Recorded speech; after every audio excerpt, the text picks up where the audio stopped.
आकाशवाणी लखनऊ से प्रस्तुत हैं प्रादेशिक समाचार।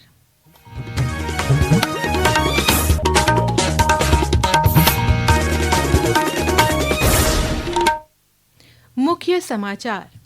मुख्यमंत्री योगी आदित्यनाथ ने बांदा में 710 करोड़ रुपए से अधिक लागत की 229 विकास परियोजनाओं का किया लोकार्पण और शिलान्यास।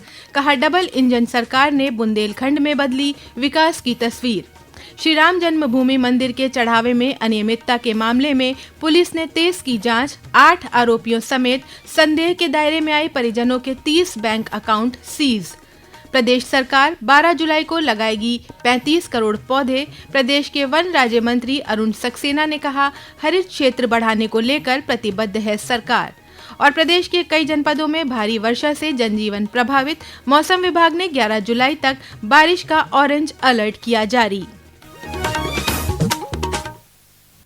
नमस्कार, प्रदेश के समाचारों के साथ मैं तनवीर फातिमा और अब समाचार विस्तार से। मुख्यमंत्री योगी आदित्यनाथ ने आज बांदा में 710 करोड़ रुपए से अधिक लागत की 229 विकास परियोजनाओं का लोकार्पण और शिलान्यास किया। इस दौरान उन्होंने विभिन्न योजनाओं के लाभार्थियों को स्वीकृति पत्र, चेक और आयुष्मान कार्ड वितरित किए। कार्यक्रम को संबोधित करते हुए मुख्यमंत्री ने कहा कि बुंदेलखंड के विकास का सपना डबल इंजन सरकार ने साकार किया है। सरकार इस क्षेत्र को यूपी के सबसे बड़े औद्योगिक शहर बीडा के रूप में विकसित कर रही है। मैं उन्हें आश्वस्त करता हूं कि हमारे बुंदेलखंड के विकास के लिए, यहाँ की विरासत के संरक्षण के लिए जो भी प्रोजेक्ट शासन के संज्ञान में आएगा उसको आगे बढ़ा करके बुंदेलखंड को धरती का स्वर्ग बनाने का काम हम लोग करेंगे, आगे बढ़ाने का कार्य करेंगे। मुख्यमंत्री ने बांदा में वीरांगना रानी अवंतीबाई लोधी की प्रतिमा का अनावरण भी किया। इससे पहले मुख्यमंत्री ने आज अपने चित्रकूट दौरे के दूसरे दिन कानून व्यवस्था और विकास परियोजनाओं की समीक्षा कर अधिकारियों को निर्देश दिए। उन्होंने भगवान श्री कामतानाथ के दर्शन किए और पावन कामदगिरी की परिक्रमा कर प्रदेश की सुख समृद्धि की कामना की। अयोध्या के श्री राम जन्मभूमि मंदिर में चढ़ावे में अनियमितता के मामले में पुलिस की विशेष टीम ने जांच तेज कर दी है।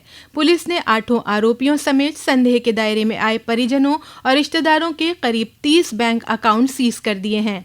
पुलिस ने आरोपी अनुकल्प मिश्रा के चाचा को हिरासत में लिया है। इसके साथ ही इनायत नगर स्थित एक सर्राफा प्रतिष्ठान के संचालक को भी हिरासत में लेकर पूछताछ की जा रही है। इस बीच श्री राम जन्मभूमि तीर्थ क्षेत्र ट्रस्ट के कोषाध्यक्ष गोविंद देवगिरी महाराज ने बताया कि संत समाज ने ट्रस्ट के फैसलों पर संतुष्टि जताई है। उन्होंने बताया कि ट्रस्ट ने मंदिर में चढ़ावा गिनती स्थल का निरीक्षण किया है और ऐसी व्यवस्था की जा रही है जिससे भविष्य में कोई अन्य घटना दोबारा न हो सके। इस बात का विश्वास रखिए कि हम लोग इस कार्य को अब अधिक दक्षता के साथ करेंगे, किसी पर निर्भर नहीं रहेंगे और जब यहाँ का सीईओ नियुक्त हो जाएगा उसके पश्चात तो सारी कार्य पद्धति में एक निखार आएगा। श्री राम जन्मभूमि मंदिर में दर्शन के लिए जारी किए जाने वाले वीआईपी पास की व्यवस्था में बदलाव किया गया है। ट्रस्ट के महासचिव रहे चंपत राय, ट्रस्टी अनिल मिश्रा और गोपाल के रेफरेंस आईडी सस्पेंड कर दी गई है। इसके चलते उनके माध्यम से विशेष दर्शन पास जारी नहीं हो रहे हैं। नई रेफरेंस आईडी अभी तक जारी नहीं की गई हैं। ऐसे में पहले से जारी किए गए विशेष पास मान्य किए जा रहे हैं। नए पास नई रेफरेंस आईडी जारी होने के बाद बन सकेंगे। केंद्रीय राज्य मंत्री और भारतीय जनता पार्टी के प्रदेश अध्यक्ष पंकज चौधरी ने आज मिर्जापुर में पार्टी पदाधिकारियों और जनप्रतिनिधियों के साथ बैठक कर संगठनात्मक गतिविधियों पर चर्चा की। मीडिया से बात करते हुए श्री चौधरी ने अयोध्या के राम मंदिर में चढ़ावे की चोरी के मामले को गंभीर बताते हुए कहा कि जांच में जो भी दोषी पाया जाएगा उसके विरुद्ध कठोर कार्रवाई होगी। मंदिर बनने के बाद उसका एक प्रभावित ट्रस्ट बना हुआ है, ट्रस्ट की ही देख रेख में होता है, सरकार का उसमें कोई इंटरफेरेंस नहीं होता है और निश्चित तौर से जो भी ट्रस्ट का हेड है वो भी जवाबदेह होगा और जो जांच में दोषी पाया जाएगा निश्चित तौर से कड़ी से कड़ी सजा। एक राष्ट्र एक चुनाव पर पीपी चौधरी की अध्यक्षता में गठित संयुक्त संसदीय समिति 10 से 15 जुलाई तक पणजी और लखनऊ का दौरा करेगी। इस अध्ययन दौरे का उद्देश्य क्षेत्रीय स्तर पर संवाद की प्रक्रिया को आगे बढ़ाना तथा विभिन्न हितधारकों के साथ व्यापक विचार विमर्श करना है। समिति इस दौरान उच्च संवैधानिक पदाधिकारियों, निर्वाचित जनप्रतिनिधियों, राजनीतिक दलों, अधिवक्ता संघों और विभिन्न पेशेवर संगठनों के साथ परामर्श करेगी। रक्षा मंत्री राजनाथ सिंह ने कृषि क्षेत्र में उत्कृष्ट नीतिगत नेतृत्व के लिए उत्तर प्रदेश को 17वें एग्रीकल्चर लीडरशिप अवार्ड 2026 से सम्मानित किया। नई दिल्ली में आयोजित एक समारोह में यह सम्मान प्रदेश के कृषि मंत्री सूर्य प्रताप शाही को प्रदान किया गया। इस मौके पर कृषि मंत्री ने कहा कि उत्तर प्रदेश आज कृषि के क्षेत्र में नए कीर्तिमान स्थापित कर रहा है। उन्होंने कहा कि आज उत्तर प्रदेश का खाद्यान्न उत्पादन 543 लाख मीट्रिक टन से बढ़कर 750 लाख मीट्रिक टन हो गया है। देश के कुल उत्पादन में अकेले यूपी 22% योगदान कर रहा है। ये समाचार आप आकाशवाणी लखनऊ से सुन रहे हैं। ताज़ा समाचार जानने के लिए आप हमारी वेबसाइट newsonair.gov.in पर लॉगिन कर सकते हैं। इसके साथ ही आप प्रादेशिक समाचारों का ये बुलेटिन हमारे YouTube channel news on AIR Lucknow पर भी सुन सकते हैं। प्रदेश सरकार की ओर से 12 जुलाई को 35 करोड़ पौधे लगाए जाएंगे। इस महाअभियान के तहत मुख्यमंत्री योगी आदित्यनाथ गोरखपुर में एक पेड़ मां के नाम लगाएंगे। प्रदेश के वन राज्य मंत्री अरुण सक्सेना ने कहा कि सरकार हरित क्षेत्र को बढ़ावा देने को लेकर प्रतिबद्ध है और ये कीर्तिमान आसानी से हासिल करेगी।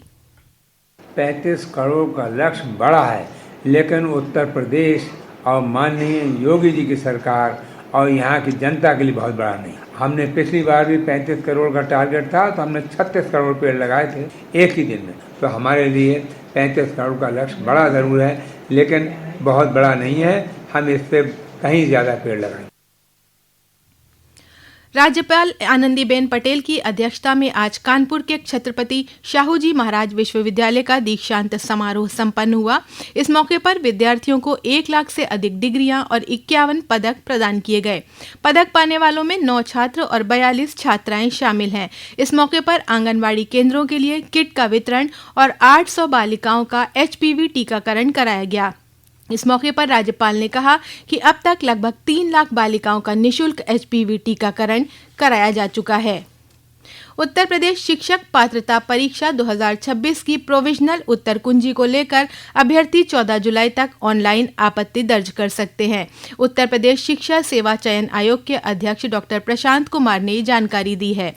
TET परीक्षा 2 और 3 जुलाई को प्रतिदिन 2-2 पालियों और 4 जुलाई को प्रथम पाली में संपन्न हुई थी। भातखंडे संस्कृत विश्वविद्यालय ने प्रवेश के लिए आवेदन की अंतिम तिथि 15 जुलाई तक बढ़ा दी है। अभ्यर्थी विश्वविद्यालय की वेबसाइट पर आवेदन कर सकते हैं। प्रदेश के कई जनपदों में बारिश ने आम जनजीवन को प्रभावित किया है। राजधानी लखनऊ समेत फर्रुखाबाद, मुजफ्फरनगर, संभल, नोएडा, अयोध्या, चित्रकूट, बिजनौर सहित कई जिलों में आज बारिश हुई। बारिश और जलभराव के चलते संभल और मुजफ्फरनगर में जिला प्रशासन ने आज स्कूलों में अवकाश घोषित कर दिया। अमरोहा में बारिश और बैराज से पानी छोड़े जाने के बाद गंगा का जलस्तर बढ़ गया है, जिससे कई गांवों में जलभराव की स्थिति उत्पन्न हो गई है। बाढ़ की आशंका को देखते हुए यहां 11 बाढ़ चौकियां स्थापित की गई हैं। लगातार बारिश के कारण गंडक नदी कुशीनगर के खड्डा में खतरे के निशान के करीब पहुंच गई है। लखनऊ स्थित मौसम विज्ञान केंद्र के मौसम वैज्ञानिक अतुल कुमार सिंह ने बताया कि 11 जुलाई तक प्रदेश में कई स्थानों पर भारी बारिश का ऑरेंज अलर्ट जारी किया गया है। पिछले 24 घंटों के दौरान वेस्ट यूपी में heavy to very heavy rain के साथ कहीं कहीं एक्सट्रीमली हेवी रेन हुई है। और अगर आगे आने वाले दिनों में बात करें तो ये उत्तरोत्तर मध्य उत्तर प्रदेश और उसके बाद पूर्वी उत्तर प्रदेश की ओर आगे बढ़ेगा। यद्यपि यह उत्तरोत्तर कमजोर होता जाएगा, परंतु इसके प्रभाव से कल जो है इसके सेंट्रल यूपी की तरफ आने पर और थोड़ा कमजोर होने पर वर्षा की मात्रा में थोड़ी कमी आएगी। लेकिन भारी से बहुत भारी वर्षा का दौर पश्चिमी उत्तर प्रदेश में कल यानी कि 10 जुलाई को भी जारी रहेगा। और इसके बाद 11 जुलाई को पश्चिमी उत्तर प्रदेश में इसमें व्यापक तौर पर कमी आ जाएगी और तराई इलाकों में यह कहीं कहीं भारी वर्षा तक सीमित हो जाएगा। और अंत में मुख्य समाचार एक बार फिर। मुख्यमंत्री योगी आदित्यनाथ ने बांदा में 710 करोड़ रुपए से अधिक लागत की 229 विकास परियोजनाओं का किया लोकार्पण और शिलान्यास। कहा, डबल इंजन सरकार ने बुंदेलखंड में बदली विकास की तस्वीर। श्री राम जन्मभूमि मंदिर के चढ़ावे में अनियमितता के मामले में पुलिस ने तेज की जांच। 8 आरोपियों समेत संदेह के दायरे में आए परिजनों के 30 बैंक अकाउंट सीज। प्रदेश सरकार 12 जुलाई को लगाएगी 35 करोड़ पौधे। प्रदेश के वन राज्य मंत्री अरुण सक्सेना ने कहा, हरित क्षेत्र बढ़ाने को लेकर प्रतिबद्ध है सरकार। और प्रदेश के कई जनपदों में भारी वर्षा से जनजीवन प्रभावित। मौसम विभाग ने 11 जुलाई तक बारिश का ऑरेंज अलर्ट किया जारी। इसी के साथ प्रादेशिक समाचारों का ये बुलेटिन समाप्त हुआ। अगला बुलेटिन रात 8 बजे FM पर प्रसारित किया जाएगा। नमस्कार।